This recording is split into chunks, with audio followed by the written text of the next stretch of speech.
Last year, I reviewed a film called Hemoglobin, and not to spoil that video, but it was a terrible movie. Supposedly based on the Lovecraft story The Lurking Fear. In some ways it was, and in some ways it wasn't. But Hemoglobin is not the only Lurking Fear-based movie. And I just couldn't resist this film, with the legendary Jeffrey Combs and none other than Hellraiser's Ashley Lawrence starring. So, welcome back to H.P. Lovecraft Month.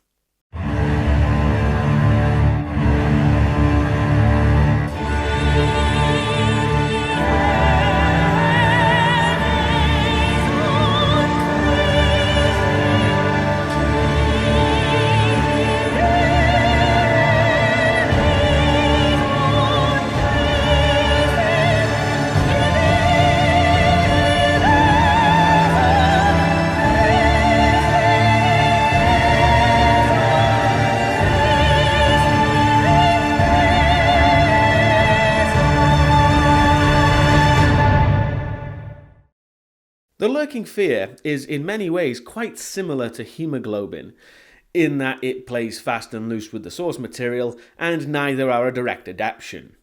But I'll get into the similarities as we continue through. This is The Lurking Fear. Firstly, before even getting started, it should be mentioned that fresh off the Puppet Master films, it seems that the Full Moon Studios logo is stalking me. But anyway, the film begins proper and rather strangely in media res, as two women are under siege from an unknown assailant protecting a baby. One of them is Ashley Lawrence, seemingly in bookworm mode, and the other is a terrible actor. That's okay, because I called a cab. Oh, really? I cancelled it. Perfect. A really terrible actor. So terrible they very obviously dubbed her over to try and salvage something. Such a contrast next to Ashley Lawrence, who's an acting highlight in pretty much everything I've seen. After some time, a boarded-up vent is broken through by monstrous clawed hands, and in one of the most unintentionally funny moments of the film, the hideous creature of unknown origin uses a coat hanger to try and drag the baby's cot towards it. It doesn't really instill fear and dread when the monster of the movie employs the same kind of ingenuity as Macaulay Culkin in a Home Alone film. The creature is soon stopped with a shot to the arm. Well, that is until the acting average gets a sharp upward spike as the woman is pulled through the hole, leaving Ashley Lawrence to look on, and despite being saved, the baby then disappears from the movie entirely. It's never even mentioned again. After the excruciatingly standard full moon credit sequence of white text on black for 3.5 minutes, we're then introduced to the kind of, but not really, main character of the film, John Martens. Which is the first reference to the original story, so hopefully the film will continue that and have the Martens family as the antagonists, unlike Hemoglobin, which had the Van Dams. No relation. Martens has been in prison for the last 4 years because of a crime he didn't commit, apparently. But he doesn't waste any time in monologuing the fuck out of us, and basically filling in the plot of the film without really bothering to show us. So we learn that Martens has been contacted by a petty thief with an offer. The thief is also a mortician, named Nags, weirdly. Which is actually kind of weird how Hemoglobin also featured a mortician. But come to think of it, when your story is about grave-robbing creatures, it's a pretty quick and easy way to get onto the subject of graves. Before the meeting with the mortician, Martens has acquired something close to a treasure map, which Nags holds the second half of to complete it. Although, it really doesn't give any kind of specific location except the name Leffert Corners. So, not really a map then, is it? Nags also mentions that in a cemetery in Lafayette Corners there's a buried corpse filled with money, buried by Martens's father and stuffed by Nags. Martens reluctantly accepts the offer, with Nags staying behind, confident that no one else knows about the buried money.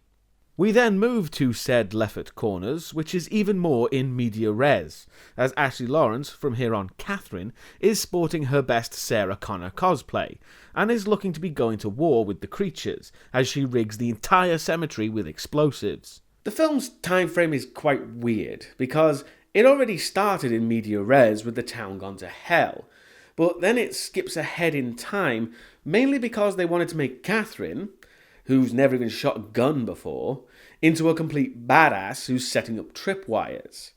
I feel the film needed trimming, because they could have skipped that entire opening and then we just learn what happened over time. That's how in media res works. Next up, we're introduced to Jeffrey Combs as the laughably named Dr. Haggis. Yeah, this film has a weird thing with names. The Doctor and Catherine are restraining a pregnant woman who was attacked by one of the creatures, and it's hard to say who's the worst doctor, Haggis or Marlowe from Hemoglobin. Haggis doesn't really seem to care about smoking around pregnant patients, but they're both still horrendous alcoholics. But anyway, Catherine is still working with TNT brought by Haggis, showing the Doctor that they're old and starting to sweat nitroglycerin. Doc. Well, at least that should stop him smoking. But then Catherine just causes an explosion right next to the box of TNT, so fuck it. Smoke away, Doc. Catherine's plan is to hold up in the church and set the TNT off when the creatures are out and about. And once the Doctor has prepared himself... Just looking at you. They're off. Back with Martense. He's had the out-of-place narration. So next up in the terrible storytelling cliches, we get the wibbly-wobbly flashback, which just consists of another terribly dubbed actor telling a mulleted Martense that he's a killer. Seriously, there's a lot of show don't tell being broken here. Back with Nags, a femme fatale asks him about a burial, so he goes about peddling his wares, but the ruse is dropped when Martense's former business partners enter for some interrogation. They start by cutting open a body, finding a stash Nags placed there. The film then randomly switches back to Martense narrating again about how he feels like he knows Lafette's corners, as he sees a disfigured woman on the road. It feels like that scene was out of place, because even the music doesn't keep up with the transition between Martense and Nags getting beaten up.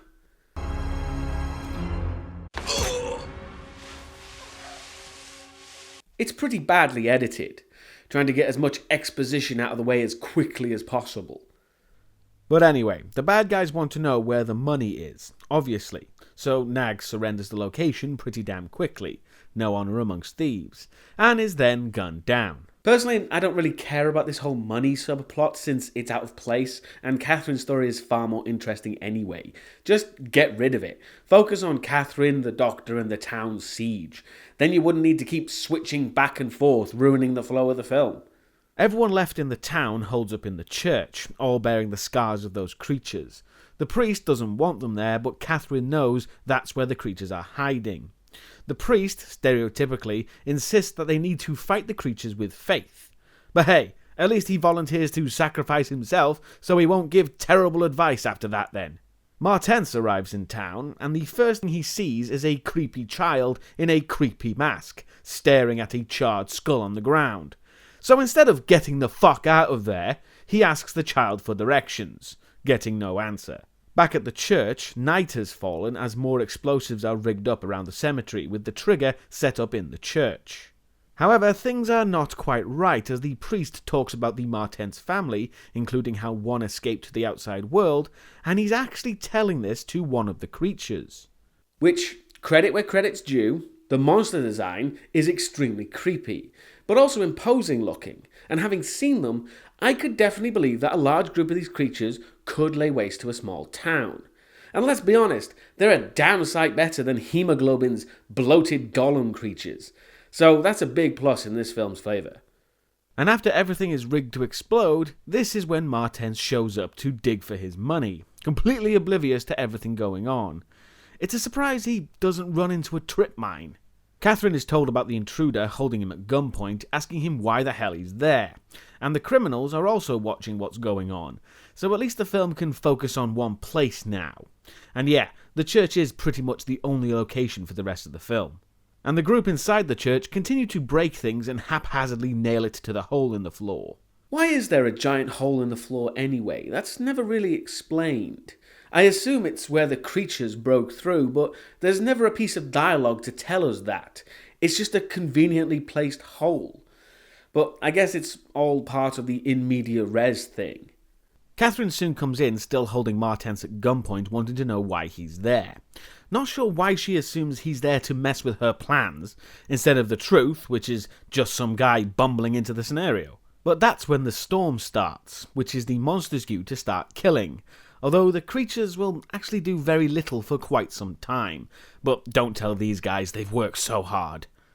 The creatures do like to freak the people out though, with pointlessly banging on the whole barricade, which causes Martens to get free from Catherine, who fires at the hole for a bit. Catherine decides now's the time to detonate the explosives, but would you know it, she gets cold-cocked by the criminals, and all fireworks plans are put on hold, as they hold everyone else hostage, quickly killing off an insignificant character. The main bad guy, Bennett, gives them the ultimatum of one of them dying every 10 minutes until he gets his money, seemingly undeterred by the fact that none of them except Martens knows what he's talking about. Bennett continues to interrogate everyone, despite being aware that Martens knows exactly where the money is, but refuses to just get him to find it. And after punching the good doctor, Bennett becomes extra stupid, wanting to look down in the hole. The others try to tell him it's a bad idea, which is when he finally asks what's with all the hardware.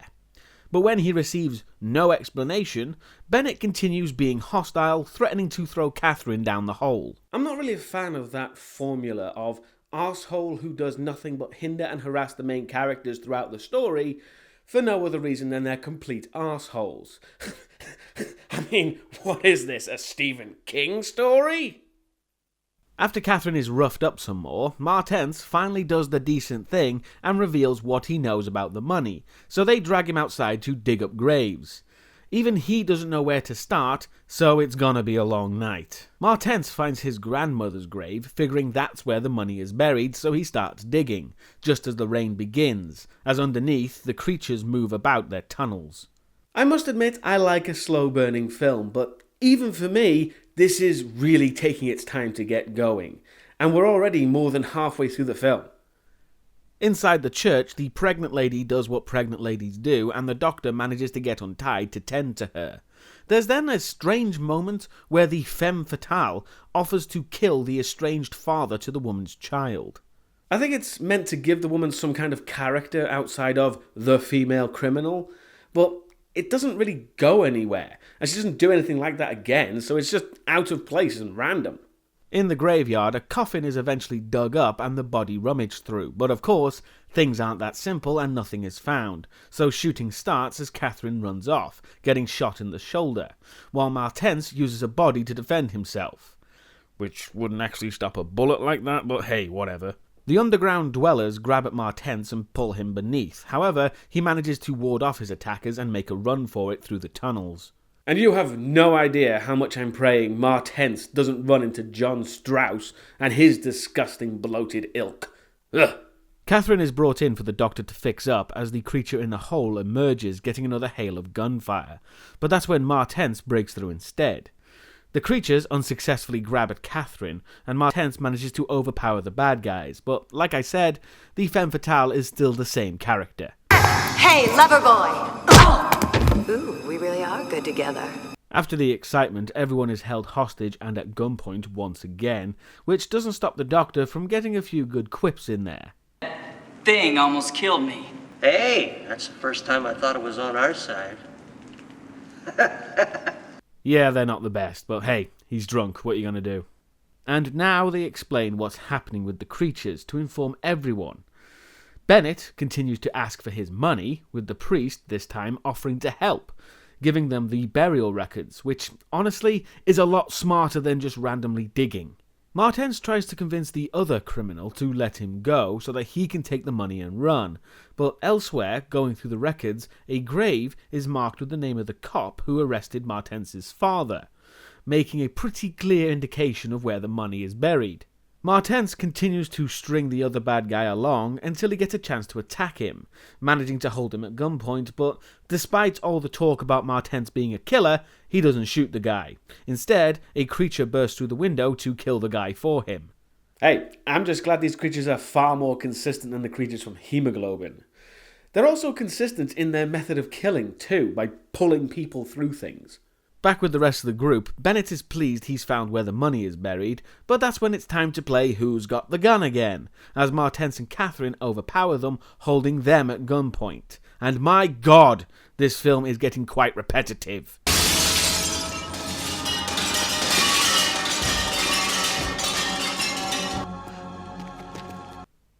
Well, that breaks up the monotony somewhat at least.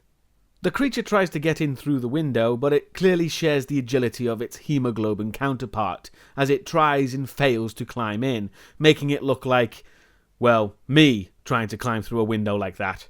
Martense throws a Molotov, and the budget is clearly lacking, as the subsequent explosion and fending off of the creature all happens off-screen, as we only see a fiery figure solemnly walking off.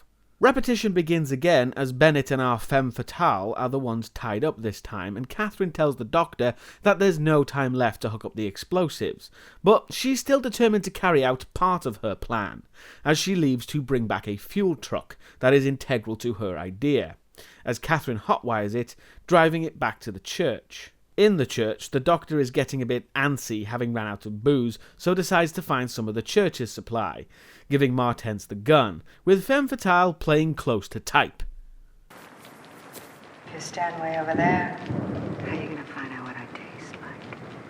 Let's be honest, Martense wouldn't be stupid enough to fall for any kind of crap like that now, would he? Still better than Strauss, I guess. But hooray for the doc, he gets his booze, breaking into the priest's cabinet. And while he does that, the priest is getting his Judas on, basically telling one of the creatures about Martense. And I should say, the creature has a very particular way of speaking. I heard you pray for me to come. If you can call that speaking. It's clear the filmmakers are just making the best out of a bad job, because you can't really get audible speech out of an actor in that costume. What I don't get, though, is why they made it so difficult to understand. Firstly, it's far too low, it's very growly, and it also has very poor sentence structure. Just one of those would have been enough, guys. The priest then figures that if he sacrifices himself in the place of the others, he becomes a martyr. Not sure that's how it works. You can't have a selfless death for selfish reasons. But regardless, the creature just tears his heart out. Meanwhile, like I said, Martense is an idiot, and the woman kisses him, giving Bennett the opportunity to get free. So they're off to do more digging. The doc finds the dead priest, and his reaction mirrors the audience.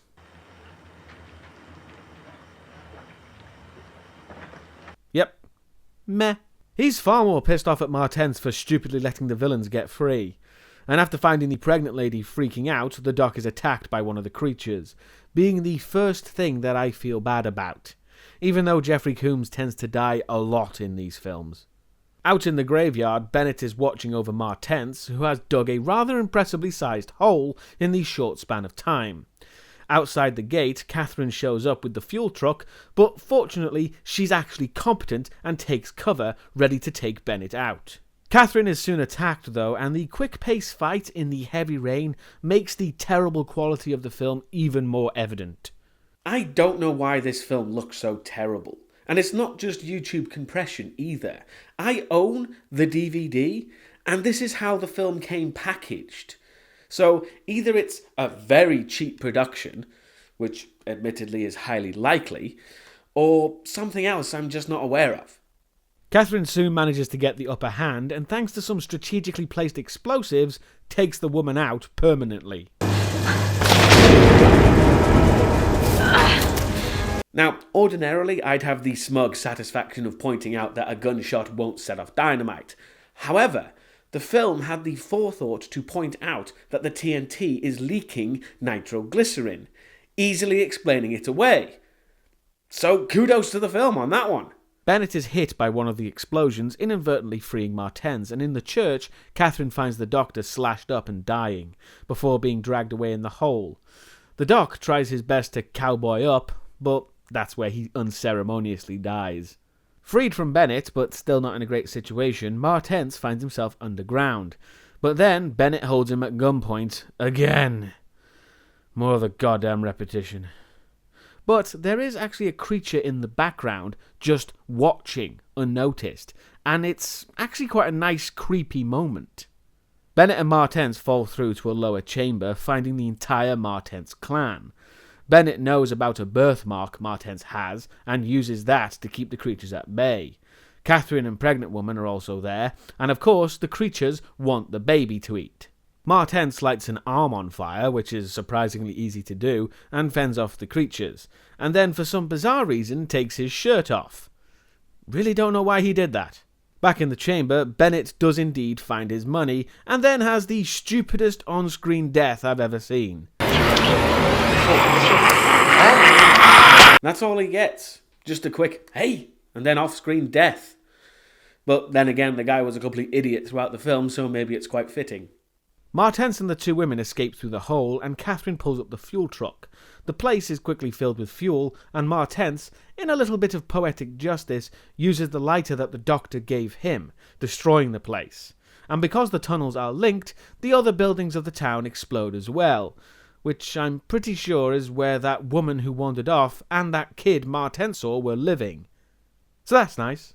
And the film ends with more narration from Martens questioning who he really is, now he knows he's related to the creatures, ending with a Martens book burning. So at least the film didn't outstay its welcome. So, like I said, that was The Lurking Fear, but the adaptation is mostly in name only. Apart from the name Martens and town with creatures underneath, the story is almost completely different to the original source material, and frankly, with an added crime subplot that's not needed at all and is just tacked on to the far more interesting Town Under Siege plot. Speaking of which, it's very clear that Ashley Lawrence and Jeffrey Combs are the standouts of this film, and really the only reason I gave it a second glance. I'm not sure it's entirely worth it, cause basically the film's not that great, and it's clearly straining its not considerable budget. But hey, call me biased, but I still prefer this film over Hemoglobin. So that was the first entry into H.P. Lovecraft month, and next time we'll be looking at a film that Lurker in the Lobby, a guide to the cinema of H.P. Lovecraft, once called the best serious Lovecraftian screen adaptation to date. So we shall see if its reputation precedes it. So until then, see you next time. Hey, just wanted to give a little channel update at the end of this video because it's been quite a while since I've uploaded one. Just wanted to let everyone know that videos should be starting up pretty much now. If I think they should already be started prior to this video, but regardless. So yeah, as you can probably tell, I'm in a new place. That's because literally just after I uploaded the last, I think it was Eternal Darkness, I was moving house. It was literally that quick, and I couldn't really do anything after that. So that's why it's been so long. But now everything should be starting to get a bit more regular, hopefully. And yeah, videos should be coming out relatively on schedule, at least I hope so. I do apologize. It wasn't my intention, but I just wanted to get all of it out of the way and just get straight back into it. I hope that's okay. Anyway, I hope you enjoyed the video. I'll see you in the next one.